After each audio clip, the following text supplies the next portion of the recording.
उन्हाळा चालू आहे आणि सतत वाटतं काहीतरी थंड, गोड आणि झटपट बनवावं. म्हणूनच मी आज बनवले बिना कस्टर्ड पावडरचं क्रीमी, फ्रुटी आणि अगदी समर स्पेशल फ्रूट कस्टर्ड. चला तर मग सुरुवात करूया. गॅसवर एक पातेलं ठेवा आणि त्यात अर्धा लिटर दूध गरम करत ठेवा. दूध गरम झालं की त्यात टाका 2 चमचे कंडेन्स मिल्क. मस्त मिक्स करा. त्यात टाका थोडंसं केसर. रंग मस्त पिवळसर होईल आणि स्वादही रिच वाटेल.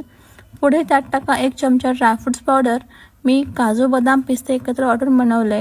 गॅस बंद करा आणि दूध पूर्ण थंड होऊ द्या. ओव्हरबॉईल करू नका, नाहीतर टेक्स्चर खराब होईल. तोपर्यंत आपण फळं कापून घेऊया. तुम्ही तुमच्या आवडीनुसार फळं घेऊ शकता. अगदीच घरात जास्त फ्रूट्स अवेलेबल नसतील तर तुम्ही ॲपल आणि बनाना हे दोन्हीसुद्धा घेऊ शकता. मी घेतली आहे strawberries, जॅकफ्रूट्स, grapes, blackberries, Apple, mango. हे सगळं कट करून झालं आहे. आता आपण हे थंड दुधामध्ये टाकूया.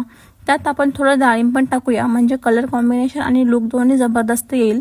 सगळं हलक्या हाताने मिक्स करा आणि तयार होईल एकदम tasty, colourful and creamy custard.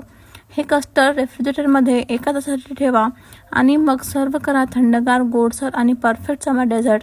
मुलांसाठी, मोठ्यांसाठी सगळ्यांना आवडेल असा हा घरगुती फ्रूट डेझर्ट. रेसिपी आवडली तर कमेंट करा आणि अशाच इझी आणि इंटरेस्टिंग आयडियासाठी मला फॉलो करायला विसरू नका.